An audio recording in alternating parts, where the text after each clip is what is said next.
selanjutnya yaitu tausiah oleh Kiai Haji Adibu Soleh Anwar. Kepada beliau kami persilahkan. Allahumma salli ala Muhammad. Tala'al badru alaina min saniyatil wada'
السلام عليك صلوات الله عليك اللهم صل على محمد.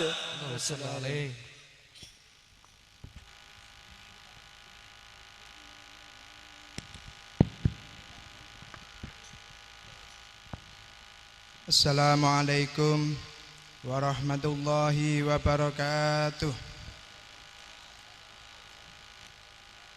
Bismillahirrahmanirrahim. Alhamdulillahirabbil alamin. Wassalatu wassalamu ala asyrafil anbiya'i wal mursalin wa ala alihi wa sahbihi ajmain. Rabbi shrah li sadri wa yassir li amri wahlul 'uqdatam min lisani yafqahu qawli. La haula wala quwata illa billahil aliyil azim, amma ba'du. Yang kami muliakan para kiai, para bunyai, wabil khusus Kiai Haji Athoillah Sholahuddin Anwar dari Lirboyo berserta rombongan. Yang kami muliakan Kiai Haji Wakiran sebagai pengasuh Pondok Pesantren Tahfidzul Quran Al-Multazam. Yang kami muliakan Bapak Haji Sugito selaku pendiri Yayasan Al-Multazam, dan juga pada Kiai Fahru Rozi. Dan yang tidak kami lupakan, yang kami muliakan Bapak Kepala Desa Kerubung Jaya atau yang mewakili. Yang kami muliakan segenap pengurus, ustadz dan ustadzah, pembimbing Pondok Pesantren Al-Multazam, wabil khusus Ustadz Andi Setiawan, Ustadz Toha Arifianto, Ustadz Heru, dan para wali santri yang kami banggakan.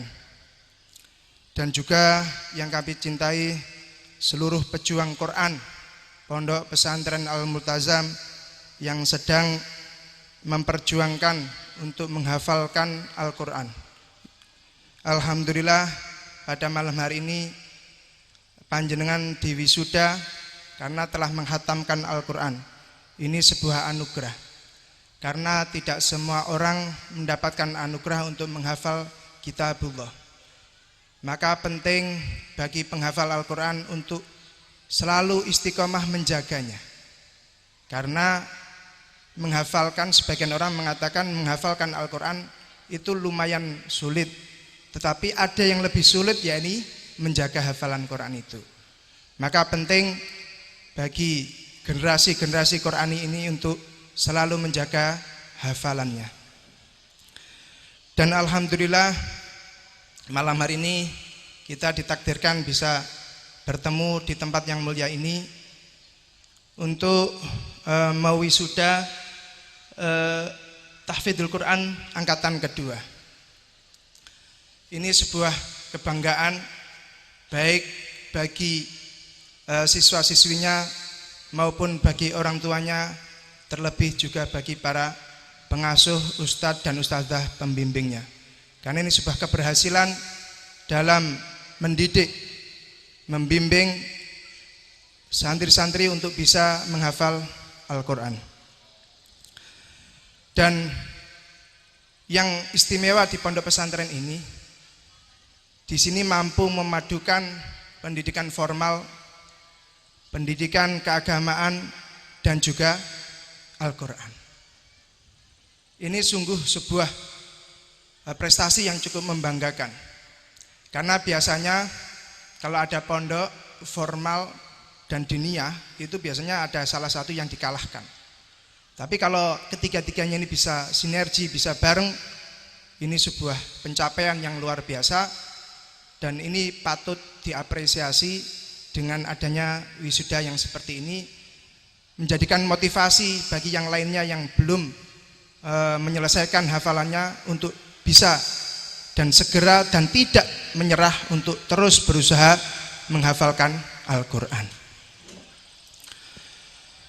Didahulukan khairukum man ta'allama al-Quran wa 'allamahu. Sebaik-baiknya kalian adalah orang yang belajar Al-Quran dan mengajarkannya. Kita dituntut untuk belajar Al-Quran, tetapi juga dituntut untuk mengamalkannya. Nah, untuk mengamalkan Al-Quran ini kita tidak bisa potong kompas, tidak bisa bypass dengan langsung mempelajari dari Al-Qurannya. Maka itulah fungsi daripada madrasah diniyahnya yang ada di sini, untuk mengantarkan kita memahami tentang Al-Quran. Karena haram bagi orang yang tidak membekali dirinya dengan minimal 12 disiplin ilmu untuk langsung istinbat kepada Al-Quran. Di antaranya adalah ilmu nahwu, shorob, mantek, balaghah, tafsir, ilmu hadis dan sebagainya. Itu adalah modal yang harus dimiliki seseorang sebelum dia berani istinbat hukum langsung kepada Al-Quran. Maka alhamdulillah para ulama sudah mengejawantahkan isi Al-Quran dalam karya-karya beliau, dalam kitab-kitab beliau, Fathul Qorib, Fathul Mu'in, dalam takribnya dan sebagainya. Kalau untuk akhlak ya bisa di Ta'limul Muta'alim, di dalam kitab wasoyanya, dan itu adalah pengejawantahan daripada Al-Quran, isi daripada Al-Quran. Karena kita wajib untuk mengamalkan isi daripada Al-Quran. Untuk mengetahui isi kita nggak mungkin bisa langsung memahaminya dari Al-Quran. Kita kurang, kita nggak mampu, kita nggak punya bekal untuk langsung ke sana. Maka kita menggunakan wasilah para ulama tersebut yang sudah betul-betul menguasai segala keperluan dalam rangka untuk istinbat dalam Al-Quran. Maka sungguh sebuah prestasi yang ada di pesantren ini, bahwa mampu memadukan antara formal, diniyah dan juga Al-Quran. Karena ternyata banyak sekali lembaga-lembaga pendidikan tinggi dan juga kepolisian dan TNI yang ini memberikan apresiasi kepada para penghafal Al-Quran. Mereka akan mendapatkan beasiswa khusus bagi para tahfidz untuk melanjutkan pendidikannya ke pendidikan tinggi atau kuliah, perkuliahan, ataupun masuk ke kepolisian atau ke TNI. Maka ini sebuah kesempatan bagi para hafidhul Quran, baik putra maupun putri, barangkali ada kesempatan masuk ke TNI, masuk ke polisian, ini untuk menjemput bola ke situ. Karena di TNI atau di Polri pun juga butuh orang-orang yang ngerti tentang ilmu agama, sehingga aparat-aparat negara ketika melangkah ini juga sesuai dengan rel agama. Ini penting. Karena kalau tidak masuk ke dalam, kan ya sulit untuk bisa siar agama Islam di lembaga-lembaga tersebut. Maka kesempatan bagi para wisudawan atau wisudawan baik putra maupun putri Al-Quran untuk melanjutkan pendidikannya yang cocok, yang sesuai dengan keinginannya, sesuai dengan kemampuannya, supaya apa? Supaya tetap bisa melestarikan Al-Quran, bisa membumikan Al-Quran, bisa menjunjung tinggi nilai-nilai Al-Quran untuk ditebarkan di masyarakat, baik di masyarakat umum maupun di instansi-instansi yang ada. Ini harapan besar dari para pengasuh Pondok Pesantren Al-Multazam kepada para santri-santri yang sudah membekali dirinya dengan hafalan-hafalan Al-Quran. Maka sekali lagi kami mewakili Pondok Pesantren Al-Multazam sangat-sangat berterima kasih kepada orang tua yang telah mengamanahkan putra-putrinya di pondok pesantren ini untuk dibimbing Al-Quran. Karena orang alim itu punya kewajiban untuk nasrul ilmi, dan orang yang jahil itu punya kewajiban untuk mencari ilmu. Maka klop di pesantren ini klop. Di sini gudangnya ilmu. Panjenengan tidak bisa langsung membimbing anaknya karena mungkin kesibukannya masing-masing, dan kita tahu bersama bahwa anak ini merupakan amanah dari Allah Subhanahu wa taala kepada kita untuk diajarkan ilmu agama. Karena kewajiban orang tua kepada anak itu tidak hanya sekedar menafkahi secara zahiriah, menafkahi zahiriah, tetapi juga menafkahi secara batiniah, yakni apa? Mengisi roh daripada anak-anak ini dengan akidah-akidah yang benar, dengan ajaran-ajaran Islam yang benar. Ini kewajiban. Kalau tidak, maka nanti yang dituntut pertama kali di akhirat oleh anak tersebut ya orang tuanya sendiri. Kenapa? Ya karena orang tuanya lalai, tidak mengajarkan anak tersebut pendidikan agama. Sedangkan Allah sendiri telah berfirman, napa? Wa ma khalaqtul jinna wal insa illa liya'budun. Bahwa Allah tidak menciptakan jin dan manusia kecuali hanya untuk beribadah. Nah, padahal untuk beribadah ini ada tata caranya, ada syarat dan prasyaratnya. Orang diwajibkan untuk sholat. Untuk sholat ada syarat dan prasyaratnya, ya wudu, menutupi aurat, suci bajunya, suci badannya, suci tempatnya, dan sebagainya. Nah ini kalau nggak tahu kan otomatis kita nggak punya wudu terus sholat, otomatis sholatnya nggak sah. Atau kita punya wudu ternyata auratnya terbuka, maka tidak sah. Supaya tahu atau supaya ngerti syarat prasyarat daripada kewajiban-kewajiban kita, maka ya harus dengan ngaji. Nah, untuk mengetahui ini syarat rukun itu sebenarnya kewajiban orang tua. Maka ketika orang tua lalai tidak mengajari anaknya, maka nanti yang dituntut oleh anaknya adalah orang tua. Maka panjenengan sebagai wali santri harus bersyukur dengan adanya pesantren yang seperti ini, karena pesantren ini membantu panjenengan untuk membebaskan dari tuntutan Allah Subhanahu wa taala. Karena kalau tidak bisa menghandle sendiri untuk mengajari anak-anaknya, maka bisa diwakilkan. Mestinya sampean harus menyewa orang ustadz untuk mengajari, memprivati anak panjenengan. Mestinya gitu. Kalau nggak bisa diajari sendiri, wajib membayar orang lain untuk menyewa orang lain untuk mengajar anaknya. Kalau nggak gitu ya yang paling mudah titipkan aja di pesantren ini. Titipkan aja di pesantren ini dalam rangka untuk meringankan beban kewajiban panjenengan dalam mendidik anak. Ini. Oleh sebab itu, alhamdulillah di Indonesia pesantren-pesantren yang seperti ini cukup banyak, sehingga kita bersyukur betul ketika kita disibukkan dengan urusan kita sendiri sebagai orang tua, tetapi kita juga bisa terbebas dari tuntutan untuk mendidik anak-anak kita dengan cara kita titipkan di lembaga-lembaga pesantren. Dan jangan salah pilih, karena sekarang banyak sekali pesantren-pesantren atau lembaga-lembaga pendidikan yang tidak berhaluan ahli sunnah wal jamaah an-nahdiyah. Ini bahaya. Pondok tapi mengharamkan ziarah kubur, pesantren tetapi mengharamkan tahlilan, mengharamkan tawasulan. Ini bahaya.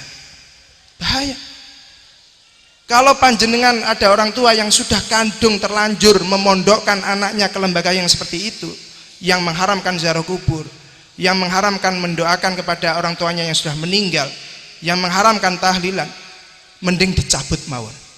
Diambil, pindahkan ke pondok sini. Karena anak itu harapan sampai. Anak itu merupakan investasi akhirat bagi orang tua. Waladin solihin yatulahu. Anak soleh yang mendoakan kepada orang tuanya. Boro-boro mau mendoakan, dia ziarah kubur aja nggak mau karena sudah kena doktrin bahwa ziarah kubur adalah hukumnya haram. Lah ini kan berarti panjenengan punya anak itu kayak nggak punya anak, wujuduhu kadami. Wujudnya anak ini kayak nggak ada. Nah, padahal harapan kita itu jadi anak ini. Karena dikatakan dalam sebuah hadis apa? Idza mata ibnu adam engkau ta'anu amaluhu ila min salas. Ketika manusia itu meninggal, maka otomatis amalnya semuanya terputus kecuali tiga. Pertama apa? Sodakotin jariyah, sodako yang selalu mengalir. Seperti apa ya? Sodako jariyah ini kados semami ten pondok niki lagi bangun masjid, bangun madrasah, masih belum sempurna. Panjenengan punya rezeki, wis aku tak nyumbang napa? Semen.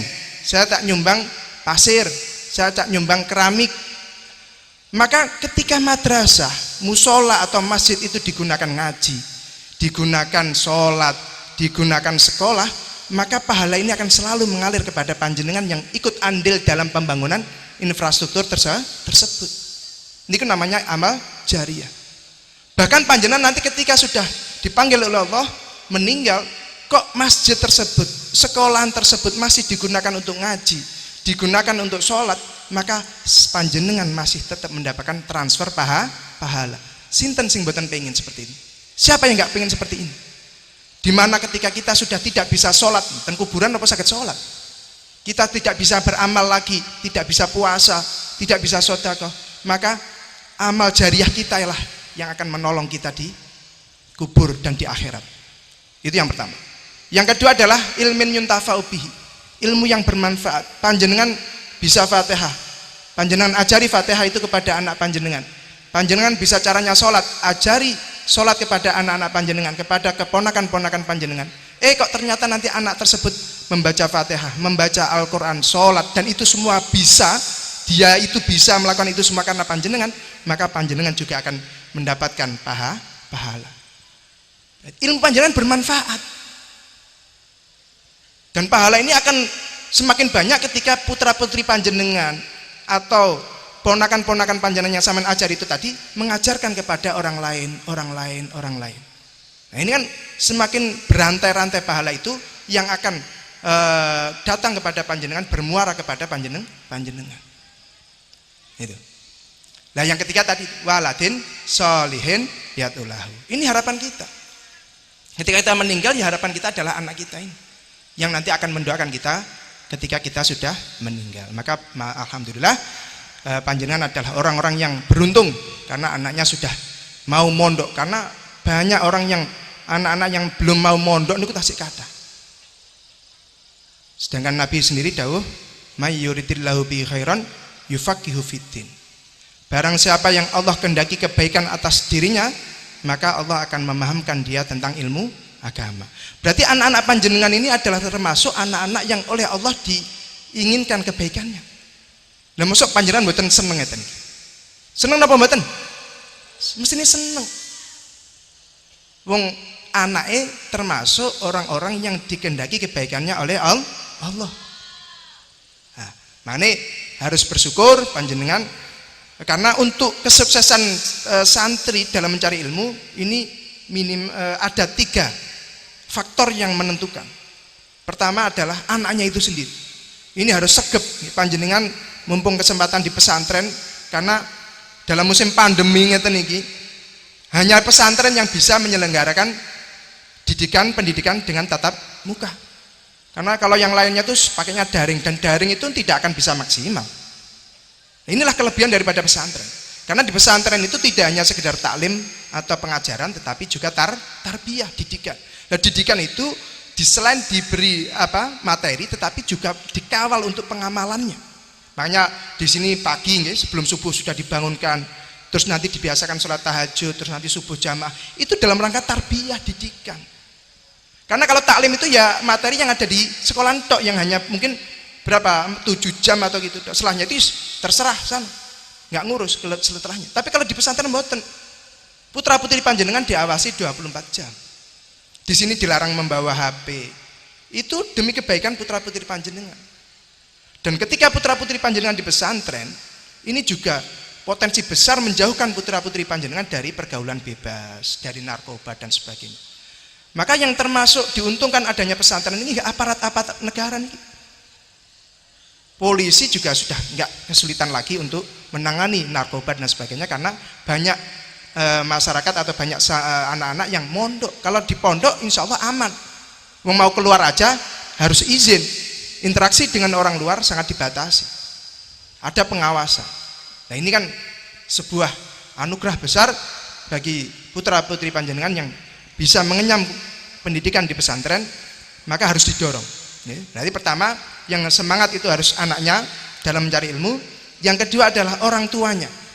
Ini juga harus semangat untuk mendoakan, karena doa orang tua itu masya Allah, bagaikan doanya para wali. Ada yang bagian mengatakan doanya orang tua kepada anak itu bagaikan doanya Nabi kepada para umatnya. Donga akan selesai anak-anak ini. Dan tidak hanya dongang lho nggih, kalih napa sangune bareng ampun telat. Uang sakunya jangan sampai telat. Kalau telat itu nanti yang di pondok pusing nanti.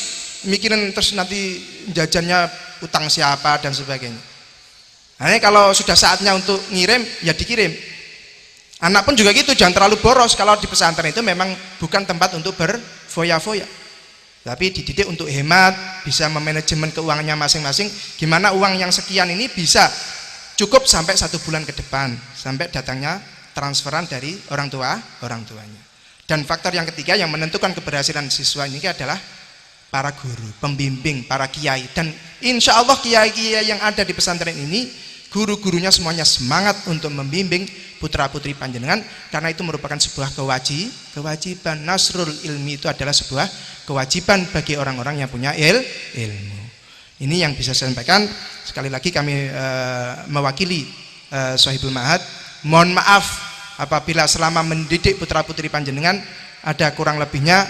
Inilah kemampuan kami yang sudah kami maksimalkan, tetapi ya namanya manusia pasti punya kekurangan. Kami mohon maaf, dan kami terus berharap putra putri panjenengan terus melanjutkan pendidikannya setinggi mungkin agar manfaatnya itu lebih luas. Manfaatnya lebih luas. Dari kami barangkali dari awal sampai akhir ada kata-kata yang kurang pantas, ada yang kasar menyakiti, saya mohon maaf. Wallahul muwaffiq ila aqwamit thoriq. Wassalamualaikum warahmatullahi wabarakatuh.